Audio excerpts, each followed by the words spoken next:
இன்றைக்கு கூட நான் வரும்போது சும்மா தூக்குனீங்களா சும்மா இறக்குனீங்களா செய்தி பார்த்தேன். எடப்பாடி பழனிசாமி பொறாமையில பேசிட்டு இருக்காரு. திமுக ஆட்சியில் நிறைய திட்டங்களை நிறைவேற்றிட்டோம், அது அவர்களால் பொறுத்து கொள்ள முடியல. ஏங்கா முனியாண்டி டேல மூஞ்சிய பாரு, உம்முன்னு இருக்கு. இருக்காதா பின்ன கேரங்க புடிச்சலாம். அண்ணா திமுகவில் 50 ஆண்டு காலம் இந்த கட்சியில இருந்து பணியாற்றுவேன்.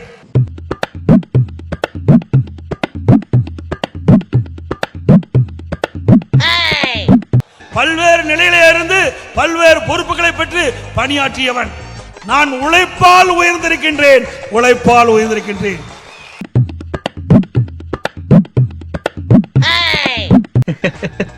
I know. What, yeah? I know. I am your best friend. Okay, okay, okay. Okay? இது பண்ணு. Next, நீ எல்லாம் பிறந்ததே ஒரு சாபக்கேடு. முடிஞ்சா இன்னைக்கே போய் செத்துரு.